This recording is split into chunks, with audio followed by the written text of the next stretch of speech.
काशी में एक ब्राह्मण रहते थे।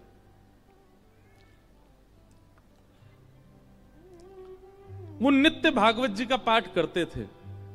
हम आपको भागवत जी की महिमा बता रहे हैं। नित्य भागवत जी का पाठ करते थे।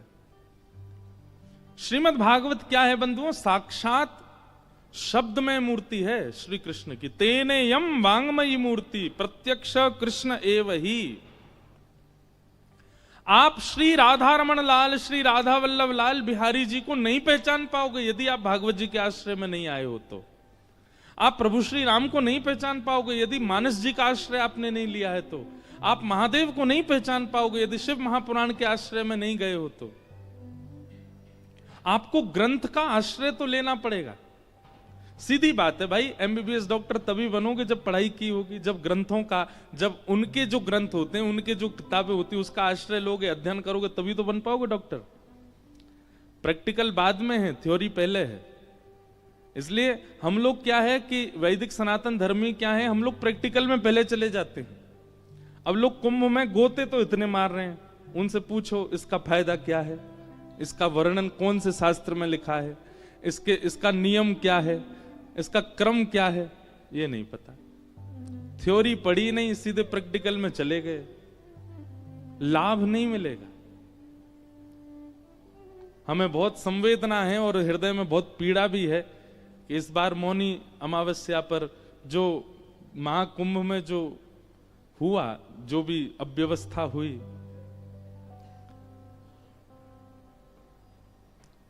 अब पता है उस अव्यवस्था का कारण क्या था? सबको त्रिवेणी जहां संगम होता वहीं नहाना है।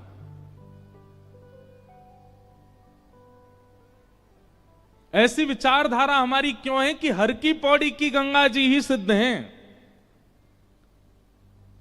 कानपुर के घाट पर अगर नहा लिए तो वहां गंगा जी में वो भाव नहीं आएगा।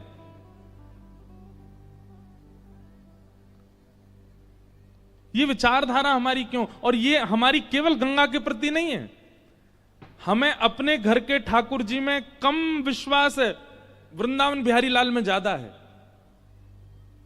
अपने घर के ठाकुर जी, उनको एक बार को सेवा ना करें चलेगा, पर वृंदावन जाए तो बिहारी जी दर्शन जरूर होने चाहिए। दोनों समान हैं। ये समत्व कब आएगा? जब सत्संग अतीत हो, जब आपकी थ्योरी बढ़िया होगी तो प्रैक्टिकल अच्छा जाएगा ही। इसलिए हमारा आपसे निवेदन है, हम लोग बहुत धनवान हैं, सनातन धर्मावली हमारे लिए इतने शास्त्र प्रकट करके गए हैं श्री वेदव्यास जी महाराज। किसी एक शास्त्र को जीवन में, जीवन भर के लिए एक शास्त्र को प्रदान कर दीजिए, आपसे ज्यादा प्रसन्न व्यक्ति कोई नहीं होगा जीवन में। किसी एक शास्त्र को पूरा जीवन दे दीजिए, बस उस शास्त्र की कही मानिए बस। और सबसे सरल मानस जी हैं, रामचरित्र मानस। हमारे मध्य प्रदेश में और पूर्वी उत्तर प्रदेश में तो मानस जी का पाठ घर घर में होता है। उन्हीं का आश्रय ले लीजिए।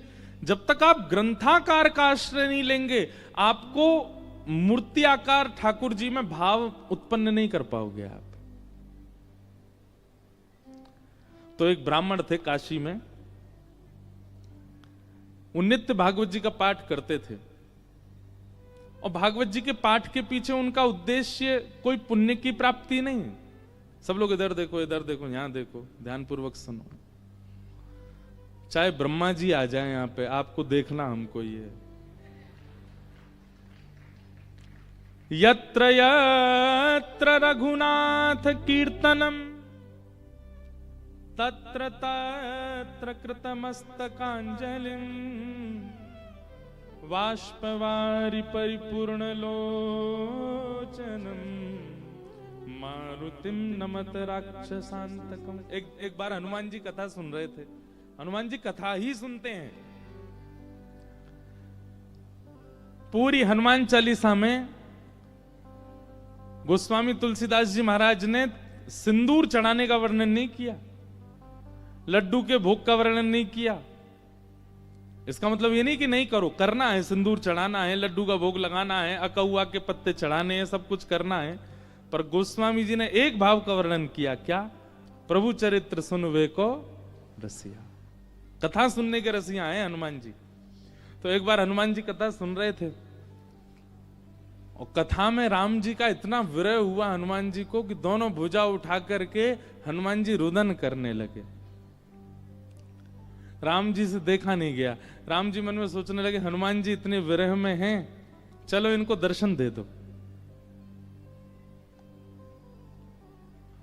और राम जी महाराज तुरंत कथा में प्रकट हो गए और विरह आतुर हनुमान जी के कंधा पे हाथ रख करके और ऐसे उनको कहने लगे, अरे पवन पुत्र, अरे श्री हनुमंत लाल, देखो मैं आ गया।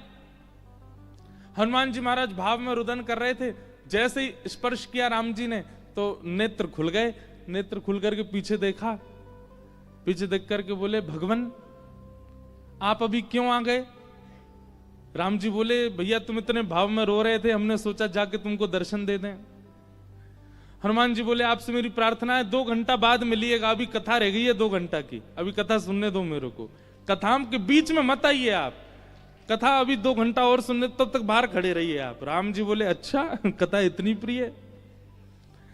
हनुमान जी बोले, इस कथा से ही तो आप मिलते हो, और जिस साधन से आप मिलो उस बीच में आप भी आ जाओगे तो हम आपको भी नहीं देखेंगे, हम तो पहले कथा श्रवण करेंगे। तो इसलिए कथा के बीच में इधर उधर नहीं, सब लोग इधर देखो, सावधानी से सुनो। तो कथा ही नहीं आगे बढ़ रही हमारी। एक ब्राह्मण थे काशी में, वो नित्य भागवत जी का पाठ करते थे। उनका और कोई काम नहीं, बस गंगा तट पर बैठ करके भागवत जी का पाठ करना।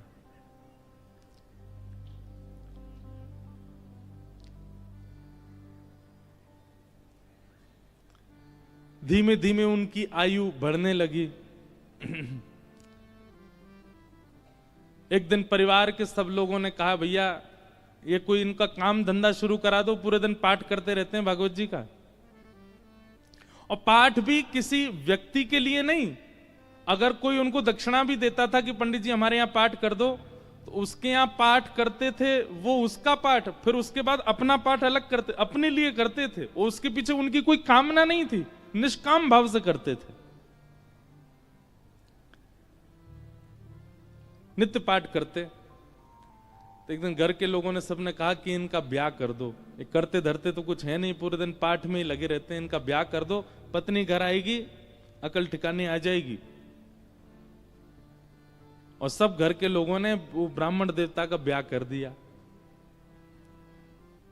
पत्नी आ गई। कुछ दिन बाद पत्नी को भी पता लगने लगा कि ये कोई काम धंधा नहीं करते हैं, पूरे दिन केवल भागवत जी का पाठ करते हैं। बहुत प्रयास किया, लेकिन उसके बाद वो भी हार गई कि ये करेंगे नहीं, कहीं काम नहीं कर सकते, ये तो भागवत जी में ही लगे रहेंगे। तो आपत्तिकालीन ग्रहणी परीक्षा, हमारे शास्त्र आज्ञा करते हैं कि घर में आई हुई आपत्ति के समय घर की गृहिणी की परीक्षा होती है। क्षमा कीजिएगा, घर में आई हुई आपत्ति के समय यदि गृहिणी ही हाथ खड़े कर दे तो फिर आपको ब्रह्मा भी नहीं बचा सकते।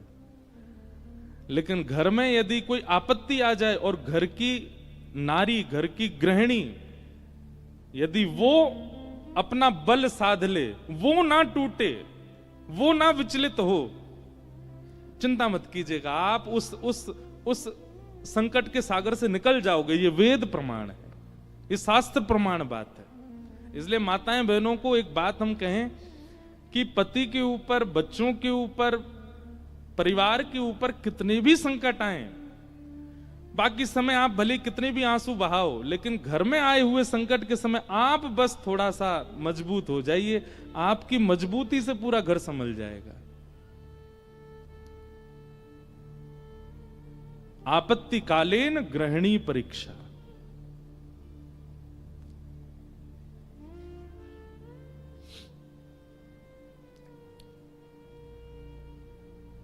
पत्नी ने सोचा कि ये तो कुछ करते नहीं है, आगे हमारा वंश बढ़ेगा, बच्चे होंगे, कैसे चलेगा परिवार। तो फिर उनकी ब्राह्मण देवता की पत्नी ने आज्ञा ली, बोले आपकी आज्ञा हो तो मैं कुछ करूं कार्य, देवी तुमको जैसा अच्छा लगे। भोजन बनाना बहुत अच्छा जानती थी। 3-4 घरों में उन्होंने काम ले लिया और वो जाती भोजन बनाती और उससे जो वेतन मिलता उसी से घर चलता था ब्राह्मण का। ब्राह्मण और प्रसन्न हो गए, बोले और बढ़िया, अब और कुछ नहीं करना पड़ेगा, भागवत जी में लगे रहो, पाठ करते रहो।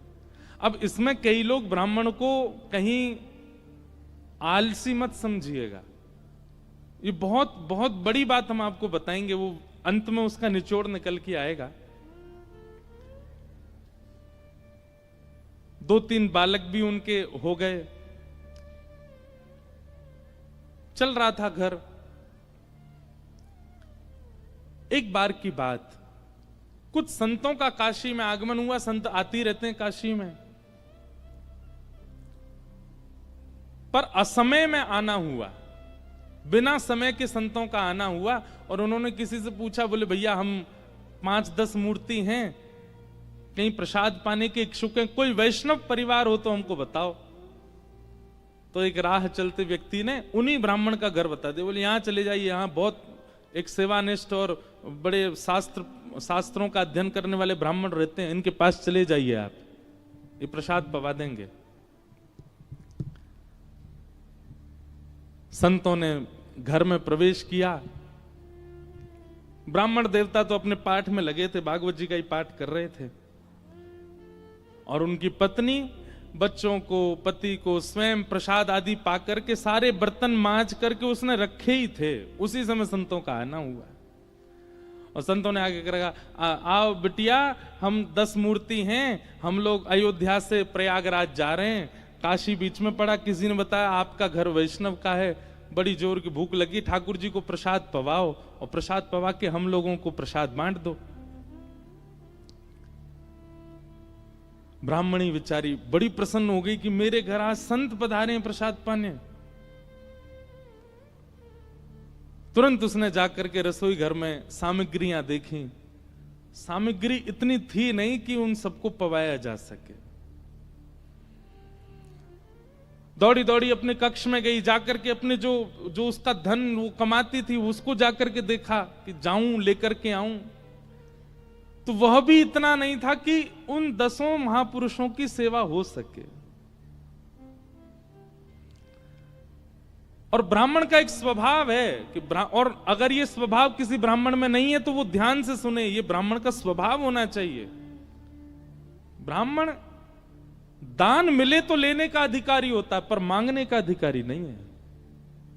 मांगे ना, ब्राह्मण का स्वाभिमान है, वो मांगता नहीं है और मांगना चाहिए भी नहीं। अब वो कभी रसोई में जाए, कभी कक्ष में जाए, कभी एकांत में बैठ के सोचे मैं क्या करूं, संत पधारे हैं घर पर, कैसे प्रसाद पवाऊं, क्या व्यवस्था करूं, कुछ लाऊं, कभी ऊपर कुछ ढूंढे, कुछ मिल जाए, कुछ भुजिया मिले, नमकीन मिले, कुछ तो मिले, कुछ तो दूं, पर कोई व्यवस्था नहीं बन पाई। बार बार उसको यहां से वहां घूमते देख संत समझ गए कि हम गलत समय पे आ गए हैं। मुखमंडल बता देता है कई बार, और वे सब संत अपने अपने आसन लेके उठ गए, चिमटा कमंडल लेकर के, बिटिया सुनो सुनो सुनो सुनो, हमको ना प्रयाग पहुंचना है, विलंब हो रहा है, फिर आएंगे, अपना ही घर है, क्या दिक्कत है, तुम आराम करो, हाँ हम जाते हैं। और उस ब्राह्मणी के मन में वही आ रहा था, जब ये कक्ष मेरे घर में घुसे, इन्होंने घुसते ही क्या कहा था कि हम बहुत भूखे हैं, ठाकुर जी को भोग लगा के प्रसाद पवाओ, और ये भूखे ही जा रहे हैं और मैं कुछ नहीं कर पा रही। नेत्र सजल हो गए उसके, अत्यंत पीड़ा में आ गई। आज तक तो अपने पति से कुछ कहा नहीं था, पर आज कक्ष में प्रवेश करके ताम्रवर्ण आंखों का हो रहा था और बस चिल्लाने लगी, बोले तुमसे ब्याह किया मैंने, आपने जैसे चाहा वैसे रही मैं, आप नहीं करते कुछ तो घर घर जाके प्रसाद बना करके घर चलाती हूं मैं भूखी रह जाऊं, बच्चे भूखे रहें, आप भी भूखे रह जाते हैं, तो भी इतनी पीड़ा मुझको नहीं होती है। पर आज संत पधारे थे हमारे यहां, महापुरुष पधारे थे हमारे यहां, कल्पवासी महात्मा आए थे हमारे यहां, वो अभागा दुर्भाग्यशाली घर है जहां से संत भूखे चले जाते हैं, निराश चले जाते हैं, और आप पूरे दिन ये भागवत जी में लगे रहते हो। अगर ये भागवत कृष्ण है, अगर ये भागवत नारायण है, अगर ये भागवत साक्षात भगवान है, तो इन भागवत जी से कम इतनी उम्मीद तो हम रख सकते थे कि हमारे घर से संत भूखे नहीं जाते। क्या दिया भागवत जी ने हमें?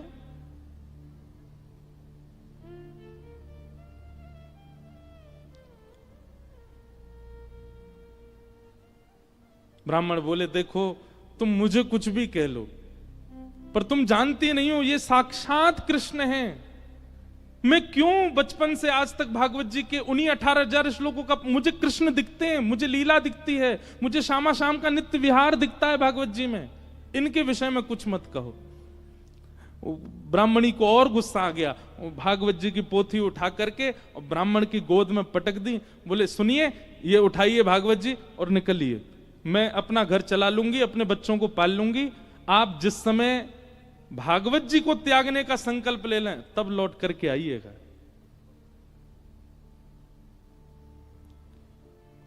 ब्राह्मण के नेत्र सजल हो गए, हृदय से लगा लिया भागवत जी को, निकल पड़े, घर से ही निकल गए और गंगा जी के तट पर जाकर के खूब रोए, खूब रुदन किया।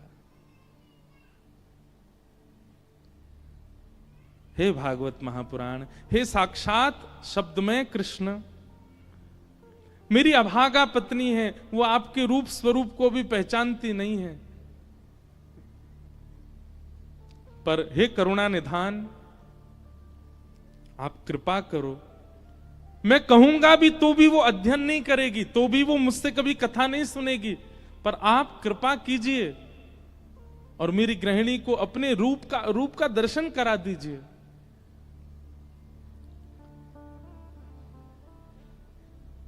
प्रबल प्रेम के पाले पढ़कर हरि को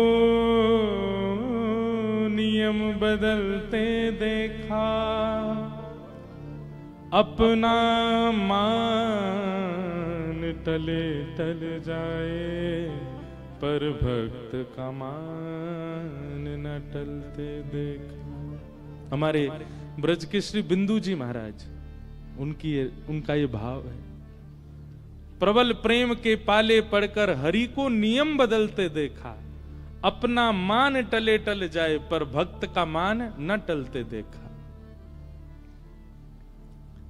इतने में ही नन्हे से कन्हैया, ऊंची धोती पहनी, घुटने घुटने तक, नीचे के पांव ठाकुर जी के दिखाई दे रहे हैं, उनमें सुंदर सुंदर कड़ूला पहने, कड़ूलान में भी छोटे छोटे घुंघरू लगे हैं, कमर में करधनी पहनी है, करधनी में भी छोटी छोटी घंटी लगी है, गले में सुंदर दो हार पहने हैं, हाथों में बाजूबंद, ऐसे हाथों में कड़ूला, और सिर पर एक स्वाफा बांध करके सांवले सलोने कमल नेत्र ठाकुर जी प्रकट हो गए काशी में। लेकिन ब्राह्मण को नहीं दिखे अभी, बस कहीं हो गए प्रकट, और प्रकट होकर के एक डलिया उठा करके सिर पर रखी, और महाराज जैसे कोई बालक कुछ बेचने के लिए जा रहा हो, ऐसे ठाकुर जी उस डलिया को लेकर के ब्राह्मण के घर जा रहे हैं। ब्राह्मण के घर पहुंच गए, ब्राह्मण गंगा किनारे अभी रो रहा है, और उसके घर पहुंच करके बाहर से उसके गेट को खटखटाने लगे। ब्राह्मणी निकल करके बाहर आई, जैसे ही दरवाजा खोला, सांवरे सलोने नंद नंदन, अब वो क्या जाने की है नंद नंदन, बस उसको तो ये दिख रहा था कोई किसी मैया का सुंदर सा बालक है, श्रृंगार करके डोल रहा गली में। जैसे द्वार खोला, द्वार खोल करके बोली, अरे बालक तुम कौन हो, कहां से आए हो, माता जी कहां तुम्हारी, पिताजी कहां, अकेले कहां घूम रहे हो, और ये इतनी भारी डलिया लेकर के कहां जा रहे हो। डलिया के ऊपर वस्त्र पड़ा था, तो ठाकुर जी एक हाथ से डलिया पकड़े, दूसरे हाथ से इशारा करके बोले, मानो इशारा कर रहे हैं हम गूंगे हैं, बोलना नहीं जानते। अच्छा गूंगे हो, ठाकुर जी बोले तो बोले फिर यहां क्यों आए हो? तो ठाकुर जी ने उसको इशारा किया, कुछ लिखने को दो, हम बताएं कौन है, कैसे आए। डलिया उठा करके ब्राह्मण देवता के घर के भीतर रखी और पर्चा लेकर के उस पर सुंदर लेखनी लिख करके और मोड़ करके ब्राह्मणी को दे करके और तुरंत ठाकुर जी पीछे मुड़े चले गए। ब्राह्मणी पत्र पढ़ने लगी, इतने तो ठाकुर जी वहां से अंतर ध्यान चले गए। अब ब्राह्मणी देखती रही, दूर दूर तक ठाकुर जी दिखे नहीं। क्या लिखा था उस पत्र में? ठाकुर जी बोले, हमें छोटा बालक मत समझो, हमारी कद को देख करके बस ये जान लो हम बौने हैं। हमारी हमारी हमारी जो कद है वो इससे बड़ी नहीं है ऊपर, नहीं तो हमारी उम्र बहुत है और हम बहुत बहुत धनवान परिवार से आते हैं। बहुत वर्षों से तुम्हारे पतिदेव हमारे कुल के लिए पाठ कर रहे हैं भागवत जी का, पर आज तक उन्होंने वेतन नहीं लिया अपना, आज तक एक रुपया भी हमसे मांगा नहीं। पर मुझे आज पता चला कि उनके परिवार को बहुत आवश्यकता है, इसलिए संपूर्ण जीवन काल में उनका जितना भी वेतन होता था वो हम देने के लिए आए हैं। वो जैसे ही घर आए उनको दे दीजिएगा। और ऐसा कह के ठाकुर चले गए। अब जैसे ही वो डलिया के ऊपर से वस्त्र हटा करके देखा, विविध प्रकार की मणियां, रत्न, सोने, जवाहरात, हीरे आदि सबसे लबालब भरी हुई वो डलिया। ब्राह्मणी मनी मन सोचने लगी, मैंने भी बेवजह डांटा, बिन बताए पाठ कर रहे थे यहाँ पर, और मुझे लगता तो था कि ये पाठ करते हैं, इसके पीछे कोई कारण नहीं, कुछ मिलता नहीं इनको, कुछ फिर भी लगे रहते हैं, पर ये तो बड़े गोपनीय हैं, मुझे बिन बताए किसी परिवार के लिए कर रहे थे। अपने बेटा को बुलाया, बोले सुनो पिताजी को खोजो, कहाँ हैं, ढूंढ के लाओ उनको। पिताजी बैठे थे गंगा किनारे, बच्चे ने जाकर पिताजी जल्दी चलो मैया बुला रही घर पे। शाम हो गई, लौट करके ब्राह्मण आए, बड़े उदास हताश हृदय से भागवत जी लगी हैं। जैसे ही घर आए, आज घर का स्वरूप ही बदल रहा था, बढ़िया सुंदर दिए जल रहे हैं बाहर। द्वार खोल करके देखा तो पत्नी का भी स्वरूप बदल गया है, बालक भी बिल्कुल नए नवीन कपड़े पहन करके विचरण कर रहे हैं।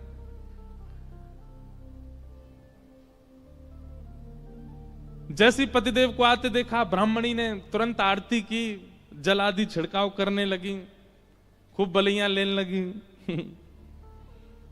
पतिदेव बोले, ब्याह के बाद पहली बार इतना हमारा पूजन हुआ है, ऐसा क्या हो गया जो इतना पूज रही हैं हमको? देवी, ये घर की रौनक हमको डांटने से, फटकारने से घर की रौनक बढ़ गई तुम्हारी? रोज ही डांट दिया करो हमको। ऐसा क्या हो गया जो आज इतना सब कुछ मंगल, बच्चे नए वस्त्र पहन के घूम रहे हैं, आप बढ़िया साड़ी पहन के, ये कहां से इतना सब कुछ आया? हाथ पकड़ के बोली, आज तुम्हारी चोरी पकड़ी गई है ना, वहीं से मिला है ये सब कुछ। ब्राह्मण देवता बोले, मेरी कौन सी चोरी? बोले चलो दिखाती हूं। भीतर जाके कक्ष में बिस्तर पर ही सब रत्न पड़े थे। ब्राह्मण बोले, देवी ये कहां से आया इतना सब कुछ? बोले कहां से आया, ज्यादा चतुर मत बनिए, आपका गूंगा मालिक आया था। ब्राह्मण देवता बोले, गूंगा मालिक? मेरा गूंगा मालिक कौन?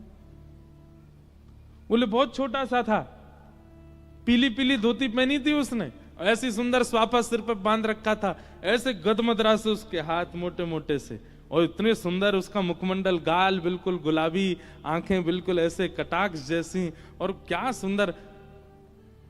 ब्राह्मण देव बोले, नाम नहीं पूछा? बोले इशारा किया उसने कि मैं गूंगा हूं। वो तुमको कैसे पता फिर मेरा? बोले वो लिख के देके गया। बोले कहां लिखा है, दिखाओ। जैसे ही पृष्ठ पत्र वो उनके ब्राह्मण के हाथ में दिया, अक्षर सब अंतर ध्यान हो चुके थे। देवी यहां तो कुछ भी नहीं लिखा है। ब्राह्मण बोली दिखाओ। ब्राह्मणी ने देखा तो वहां कुछ भी नहीं था। ब्राह्मणी ब्राह्मण को देखे, ब्राह्मण ब्राह्मणी को देखे, बोले ये हुआ क्या है? ब्राह्मण ने कहा सही से बताओ, रूप कैसा था? बोले श्याम वर्ण था, कमल नेत्र थे, अधर बड़े मधुर थे, हस्तकमल और सर्वांगीण अंग ऐसा था कि मैं अभी तक भी उस छवि को भूल नहीं पा रही हूं। एक अद्भुत सी सुगंधी आ रही थी जब वे आए थे घर पर, और बहुत देर तक तो मैं उनके रूप का ही चिंतन करती रही। ब्राह्मण देव ज्यों ज्यों रूप का वर्णन सुने त्यों त्यों नेत्रों से आंसू गिरते जाएं। तुरंत भागवत जी को खोला और खोल करके दसम स्कंद के वेणु गीत के श्लोक को उद्धृत करना प्रारंभ किया, और पत्नी से कहा मैं एक श्लोक की व्याख्या करूंगा, बताना ऐसा ही रूप था क्या? कि वरहा पीड़म नटवर वपु कर्णयो कर्णकारम विभ्रदवासः कनक कपिसं वै जयन्तीं च माला रंध्रान् वेणु अधर सुधया पूरयन् गोप वृंदै वृंदारण्यं स्वपदरमणं प्राविशद गीत कीर्ति। उन्होंने एक ही कान में कुंडल पहना था, एक ही कान में कन्नेर का पुष्प लगा था। ब्राह्मणी बोली हाँ हाँ, एक कान में कन्नेर का पुष्प था, गले में 2 स्वर्ण की माल और उसके साथ एक वैजंती माला थी। ब्राह्मणी बोली हाँ, उनके गले में वैजंती माला भी थी। पीतांबरी ऐसी चमक रही थी मानो सूर्य को भी लज्जा हो जाए। बोले हाँ, ऐसी ही उनकी पीतांबरी थी। नेत्र बंद हो रहे हैं और खुल रहे हैं। ये बंद होना खुलना, इसमें ऐसा लगता था कि मानो जैसे हम कहीं खो जाएंगे, हम कहीं डूब जाएंगे इनके रूप माधुरी में। बोले हाँ, ऐसा ही रूप था। ब्राह्मण तुरंत चरणों में गिर गए। देवी वो कोई और नहीं, साक्षात योगेश्वर कृष्ण आए थे, साक्षात वृंदावन चंद श्री ठाकुर जी आए थे। और वे तुमसे कह के गए कि मैंने बाल्यकाल से उनके घर के लिए पाठ किया। वो इसलिए कह के गए क्योंकि मैंने पाठ निष्काम भाव से किया, आज तक किसी कामना से नहीं किया। और निष्काम पाठ, निष्काम सेवा ठाकुर जी की लगती है, वो ठाकुर जी की ही हो जाती है। मेरे जीवन भर का पाठ का जो भी मूल्य होना चाहिए था, वो मूल्य देने के लिए ठाकुर जी आए थे। जगत मजूरी देत है क्यों राखे भगवान। ठाकुर जी भी मजदूरी देते हैं सबकी, जो जैसी सेवा करता वैसी मजदूरी मिलती है उसको।